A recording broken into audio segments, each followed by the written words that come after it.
Okay, Jen, this is one of my favorite questions. And it starts for me, it started with it's called influencers. My grandfather, you were mentioning, was the first influence. He and my grandmother, my mom and aunt were from Kyiv, and they came to Canada. And he used to take me for walks in the park when I was about 5. And one day I asked him, I said, Zeta, how do you know all these people that you talk to?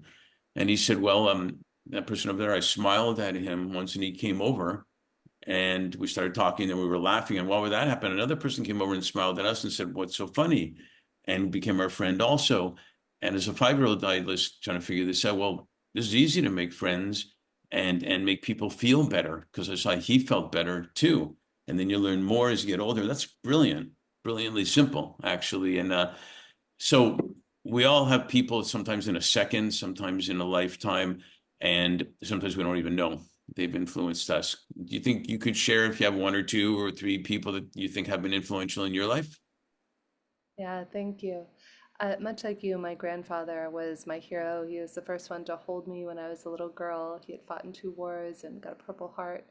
And the thing I admired most about my grandfather was, to your point, he always asked every person their name. I still respect that. I admire it. It's one of my favorite things about my now husband is that everywhere we go, he addresses every person by name. And I really love that, and I aspire to that myself. As I evolved, I would say I've had many wonderful teachers who have inspired me. David Guim from the Kabbalah Center was definitely an instrumental teacher in my growth and development over the last 7, 8 years.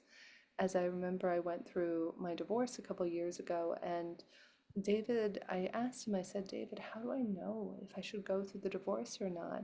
I'd been with my ex husband for 14 years. And David said to me, he said, Jennifer, whatever your choice you make, do it from love, not fear. If you're going to get the divorce from fear, it's not the right time to do it. If you can do it from love, then from that place, you'll be able to Um, make a difference. And of course, Dr. Mark Goulston, who diagnosed me originally as being on the spectrum and was a dear friend and helped me through a dark night of the soul. Actually, during that divorce, Mark came out of retirement. He had already been retired, best-selling author, thought leader around the world. And so Mark's office was down the street from my old house, and he came out of retirement to help my ex-husband and I and to take us through therapy to be sure it was the right choice for us. And he always saw the good in me and everybody around us. So there are many teachers, I would say, who have been impactful in my life. And of course, my dear friend and business partner, Arthur Samuel Joseph, he trained Tony Robbins how to speak, and Pierce Brosnan, Sean Connery, Dwayne Wade, a bunch of others. And Arthur helped me heal a lot of deep wounds. I remember when we first started working together over a decade ago, he would have me go to the mirror in his studio where we would do the work and just look myself in the eyes and say, I love you. And that changed my life. yeah, I love that.